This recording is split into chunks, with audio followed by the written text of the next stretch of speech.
नमस्ते दोस्तों, मेरा नाम है डॉक्टर शिनागी और आज हम बात करने वाले हैं जो आयुर्वेद में रॉन्ग कॉम्बिनेशंस फूड के बारे में बताए गए हैं, जिसको कहते हैं विरुद्ध आहार। ये कितना ज़रूरी है और क्यों ज़रूरी है? ये जो रॉन्ग कॉम्बिनेशन हम सुनते रहते हैं, इससे होता क्या है? अब जैसे कि रॉन्ग कॉम्बिनेशन बताया गया मछली और दूध, दूध और फ्रूट्स, कर्ड और फ्रूट्स, दही और फ्रूट्स, या फिर कॉपर के बर्तन में दही को रख देना या कोई खट्टी चीज़ रख देना, और इसके अलावा दही को गर्म करना, या फिर कोई ऐसी जैसे घी और हनी को बराबर मात्रा में ले लेना। इसको क्यों पॉइज़न बोला जाता है? ये सारे रॉन्ग कॉम्बिनेशंस ऑफ फूड है। और कई बार ऐसा होता है कि हम हर चीज़ हेल्दी खा रहे हैं।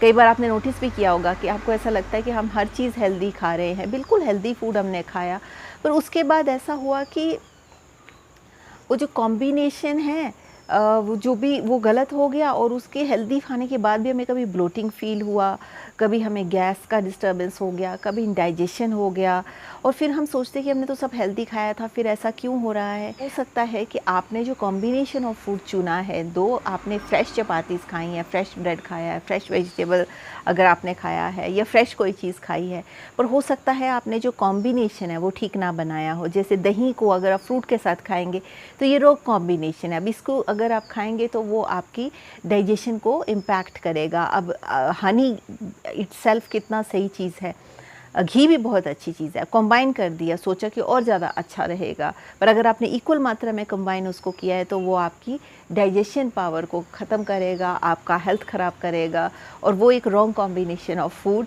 हो जाता है।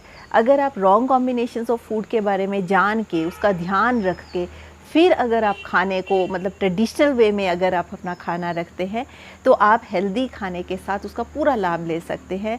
पर अगर क्योंकि हमें पता ही नहीं रहता कि रॉन्ग कॉम्बिनेशन क्या है, तो जब हमें पता ही नहीं रहता तो फिर वो अब हमारी जो डाइजेस्टिव सिस्टम है उसमें प्रॉब्लम क्रिएट करते हैं जो रॉन्ग कॉम्बिनेशंस हैं।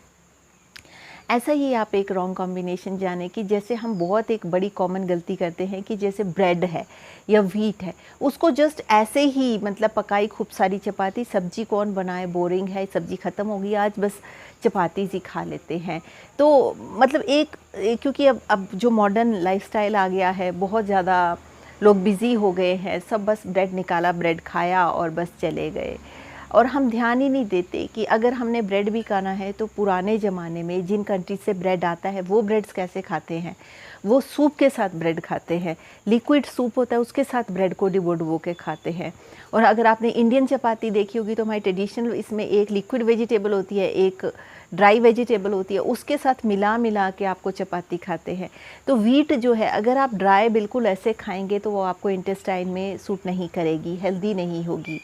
पर अगर आप उसको कॉम्बिनेशन के साथ, रफेज के कॉम्बिनेशन के साथ, वेजिटेबल्स के साथ खाते हैं, सैलड्स पहले खा के फिर वेजिटेबल के साथ खाते हैं, तो वही व्हीट आपको डाइजेस्ट भी हो जाएगी और उसका आप पूरा लाभ भी ले सकेंगे।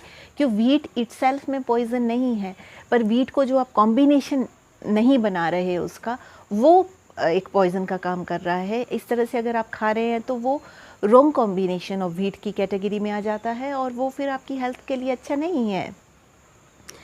और अब होता क्या है जब रॉन्ग कॉम्बिनेशन ऑफ फूड, या मतलब हम ऐसे ही खाते रहेंगे तो होता क्या है उससे? हम जानते हैं कि डिफरेंट फूड्स जो होते हैं ना, उनके डिफरेंट टाइप की क्वालिटीज़ होती हैं, गुणधर्म होते हैं। कुछ फूड जो है वो भारी होते हैं, कुछ लाइट होते हैं, तो उनका एक प्रॉपर कॉम्बिनेशन बनाना पड़ता है। कुछ फूड जो है वो गर्म तासीर के होते हैं, मतलब उनका पोस्ट डाइजेस्टिव इफ़ेक्ट जो है आपकी बॉडी पे गर्म होता है, कुछ का ठंडा होता है, तो उसका कॉम्बिनेशन भी देखना पड़ता है कि ये मतलब ठीक बैठेंगे कि नहीं, कैसे कॉम्बाइन करें।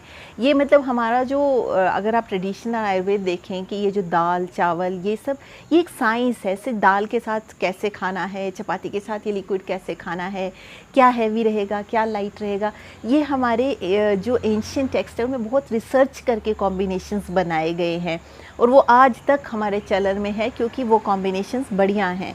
पर हाँ, अब क्योंकि बहुत ज़्यादा एडल्ट्रेशन आ गई है, लोग भूलते जा रहे हैं, तो उसकी वजह से जो है वो डिस्टर्बेंस क्रिएट हो रही है। पर फिर भी अगर हम अपने रूट्स की तरफ लौटें और अपने जो एंशिएंट फूड है उसको इम्पोर्टेंस दें तो हमारा जीवन और बेहतर हो सकता है। अब जब डाइजेस्टिव फायर कम हो जाएगी तो वो अनडाइजेस्टेड फूड रह जाएगा। अनडाइजेस्टेड फूड होगा तो वो आम की उत्पत्ति करेगा, जिसको कहते हैं टॉक्सिन्स। और आयुर्वेद में जैसे कि आप जानते हैं, बोलते ही हैं कि टॉक्सिन्स अगर बॉडी में होते हैं तो क्रॉनिक एलिमेंट्स को इनवाइट करते हैं, वो आपका डाइजेशन को स्लो कर देता है। स्लो डाइजेशन से, स्लो मेटाबॉलिज्म से, वेरियस काइंड्स मेटाबॉलिज्म से वेरियस काइंड की डिजीज़ेज़ जो हैं वो शरीर में उत्पन्न होती हैं। इतना ही नहीं, फिर अब वो जो अनडाइजेस्टेड फूड है या रॉन्ग कॉम्बिनेशन है वो दोषस को भी इम्बैलेंस करेगा, तो फिर स्किन रिलेटेड इश्यूज होंगे, एक्नेस होंगे, रैशेस होंगे, एलर्जीज होंगी, डाइजेस्टिव इश्यूज हो सकते हैं like bloating, gas, mental fog. ना कि सिर्फ बॉडी पे इम्पैक्ट करेगा, माइंड को भी, जैसे लेजीनेस, एक सुस्ती सी, एक जस्ट तंद्रा सी छाई हुई है माइंड पे, कुछ करने का मन नहीं है, और एक जस्ट ऐसा लगता है कि हम क्यों हैं ऐसे, क्या है, और बड़ा इरिटेशन, एंग्जाइटी। ये सारी चीज़ें एक रॉन्ग कॉम्बिनेशन ऑफ फूड आपके बॉडी में पैदा कर सकता है अगर आप लगातार वही इनटेक ले रहे हैं। इतना ही नहीं, अगर आप लंबे समय तक रॉन्ग कॉम्बिनेशन ऑफ फूड लेते रहते हैं तो वो ऑटो इम्यून डिसऑर्डर्स को पैदा कर सकता है, मेटाबॉलिक इश्यूज़ को पैदा कर सकता है, क्रॉनिक फटीग को पैदा कर सकता है, और ओबेसिटी या वेट लॉस को भी पैदा कर सकता है। सबसे कॉमन जो रॉन्ग कॉम्बिनेशंस अगर हम देखें तो दूध और नमक हैं, मछली और दूध, फ्रूट्स और दही, घी और हनी, या फिर दूध और खट्टे फ्रूट, या फिर दही को किसी तांबे के बर्तन में रख देना। तो ये सारी चीज़ें जो है, या खट्टे फ्रूट को तांबे के बर्तन में रख देना, या तांबे के यूटेंसिल में, या तांबे की थाली में रख देना, ये सारी चीज़ें जो है ये रॉन्ग डूइंग्स में आ जाता है, जो कि आपकी हेल्थ पे आज नहीं तो कल इम्पैक्ट डालेगा ही। इसलिए आयुर्वेद में बहुत ज़्यादा इम्पोर्टेंस दिया गया है कि आप रॉन्ग कॉम्बिनेशन ऑफ फूड के बारे में अवेयर हों और उससे बचें।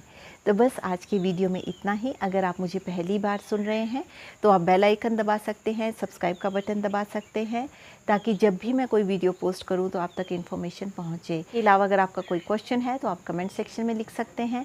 आई will try to answer your questions in the best possible way.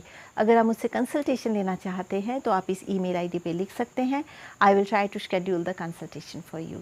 So with this note I would like to say stay healthy, stay blessed, take care, bye.